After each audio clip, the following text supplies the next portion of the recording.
The Hurt Business continues to be the best thing on Monday Night Raw. I am impressed with how they've built these four up so far, especially with what happened at the end of the show. Cedric Alexander got a win on this show over Ricochet. There are a few things more fun to watch at wrestling outside of the G1 than Ricochet selling any big move, but Ricochet selling a lumbar check, that was a thing of beauty. The Hurt Business celebration right after was interrupted by another Retribution promo. This time they name dropped the Performance Center, so they kind of gave us a clue about who they are, even though we already knew. They were from the PC, they were from NXT, we already knew this. They talked about being the product of empty promises, lies, and betrayal. They once believed their time at the PC would lead to fame and fortune, but they refused to suck up. So now we have a sense of story, at least. They felt that they were going to be called up, and when they weren't, I mean, that's what I took away from this. When they weren't, they just decided to take matters into their own hands. Is that really a reason to be angry? And destroy things, destroy property? If I was spared a call up to Monday Night Raw, I'd be cutting promos thanking these people. Have they watched the show recently? I'd send them a fucking gift basket. Speaking of Ricochet, Melina got very upset by internet reports. Ricochet got upset over rumors that he is looking to leave WWE. And this really has nothing to do with any wrestling news websites. What happened is the rumors started after a tweet that was posted by the WrestleVotes account saying, "I cannot reveal the name as that is just not smart business, but I can very confidently say that a certain WWE talent has decided not to re-sign with the company once their current deal expires." Now, WrestleVotes, while it is not a website, has proven reliable in the past. WrestleVotes has put forth scoops that have come true. But it is a vague tweet that someone may be leaving soon. Anybody can post a tweet like that. I could post a tweet like that. And what it does is it gets people speculating, which isn't fair to someone like Ricochet. If he's telling the truth, now he feels like he has to come out and defend himself so that it doesn't get back to the company, it doesn't get back to his employer, that he's headed for the exit as soon as his contract is up. Even though it might give him more leverage, but that's beside the point. But Ricochet took to Twitter, and again, WrestleVotes never said anything about Ricochet. It was everybody else speculating. They were looking at the people on the roster and who's being used, who's not being used, who might be unhappy, and people just sort of ran with it on their own. Ricochet took to Twitter. He said, "Where the hell did these rumors start? I've never said once that I am leaving to anyone. So for these dirt sheets out there, maybe fact check before you just blast some trash on your website for clicks." Now, there may have been some of these lower rung websites that put stuff out on Ricochet after the fact. That might have come after the fact. And I have a feeling I know what sites they probably were, which, we won't speak of them. I'm not going to feed into this and speculate on who it is, on who it might be, until there is something more solid from another source. But I will say this. If anyone would benefit from getting the hell out of there, and I think this is why people started throwing his name around, it is Ricochet. He may not be a great promo. And I know in WWE that's kind of important. You got to be able to talk. That is not his strong suit.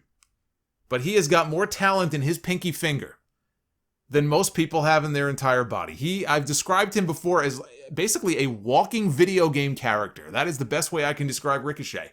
He is a walking video game character. He is probably the epitome of everybody who criticizes flippy wrestling and flippy wrestlers.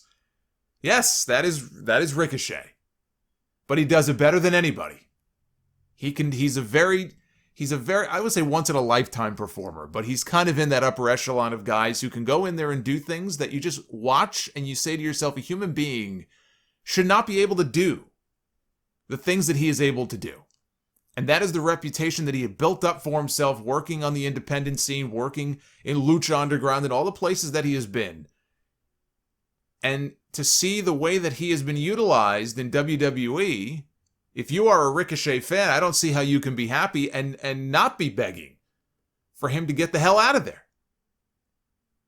Because the other thing about a guy who does the things that Ricochet can do, those skills are going to wane the older he gets. So every year that goes by on that contract, every year that goes by, there are certain things that he's able to do that he ain't going to be able to do anymore.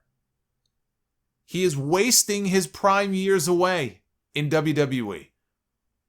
And look, if it's just about the money, then hey, take the money and run. You earned yourself a contract with WWE. For a lot of people, that's all it's about. Just get that contract with WWE. Get that, I say job security, but we all know that doesn't exist. You can sign a fucking 15-year contract with this company. It don't matter. They snap their fingers like Thanos and you're gone. There ain't no such thing as job security in WWE. But if that's what it's about, if it's about the money and it's about, then great. Then I guess he's achieved what he wanted to achieve. I can't get in his head. I don't know what he's thinking. I don't know what's most important to him. Is it the craft? Is it the money? Is it working with different people? Is it getting on TV? Is it fame and fortune? I don't know. And I'm sure he is making good money doing what he does. But is this really how he envisioned spending the next 2, 3, 5 years of his career? I don't think so. So if he does choose to leave, I will not blame him at all. And he would be just fine.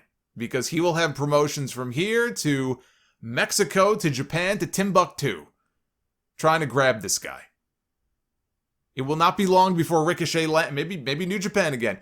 It will not be long before Ricochet would land somewhere if he were to leave WWE. But the Ricochet that we see in the ring 5 years from now is going to look very different than the Ricochet that we see today. He's just not going to be able to do the things that he does forever. He will have to change his style. He will have to adapt. He will have to slow things down a little bit. But he should be killing it right now. And instead of killing it, he has been killed. He had a better run under a mask as Prince Puma than he's had in WWE. I would like to see Ricochet get the hell out of there the first chance he gets. Drew McIntyre and Keith Lee, they went to a no contest when Retribution ran out. They tried to fight them off. They were overwhelmed. Another 29 camera cuts here in 40 seconds. You can shake the camera all you want, Woody.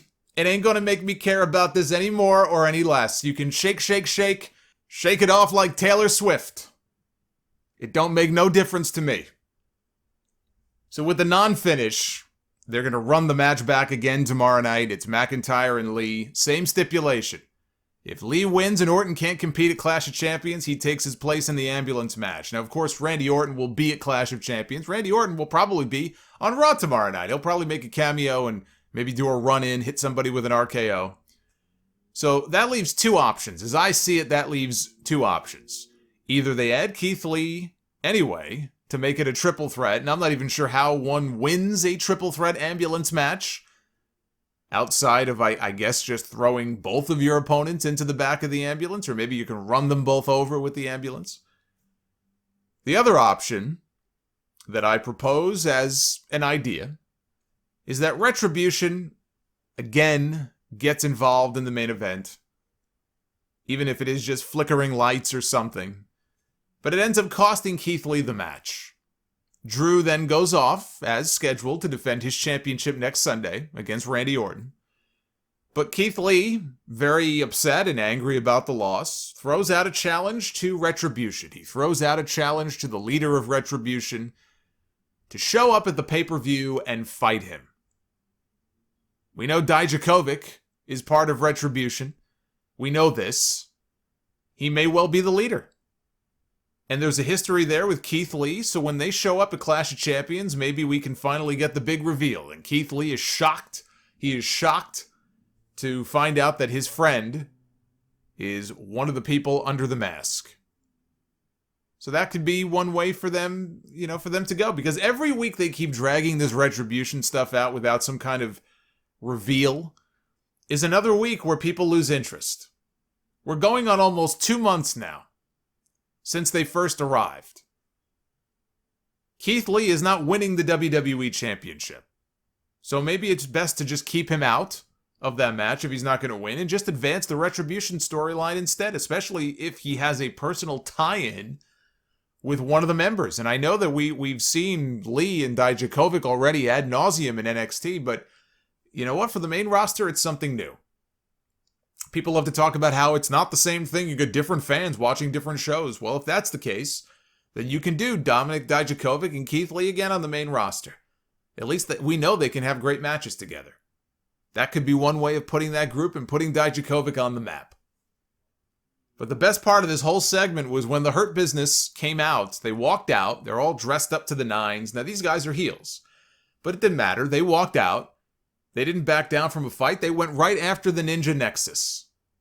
They came off like a bunch of badasses here. They were defending their territory. They were defending their turf. It didn't matter if normally they're heels or, they're cowardly heels. They weren't cowardly heels here. They weren't coming out to save Drew McIntyre. They weren't coming out to save Keith Lee. They were coming out to kick some ass. So it goes to what I was saying earlier. I've been impressed with how they have been portraying the Hurt Business on TV. But then Drew McIntyre and Keith Lee hit stereo dives out over the top rope onto everybody because, of course, they did. And I know some people were tweeting me, I can't wait, Solomonster is going to explode on the podcast this week. See, a diving spot there in that spot actually works. Plus, you got a whole bunch of guys outside to break their fall or to catch them. It's the weekly running shove. Somebody on Twitter called it a running shove, and I just thought that was such an accurate description of what these TV dives are that we see every week. They're not even dives, they're running shoves through the ropes. That's my issue. It's the weekly running shoves that have no business on TV and need to die.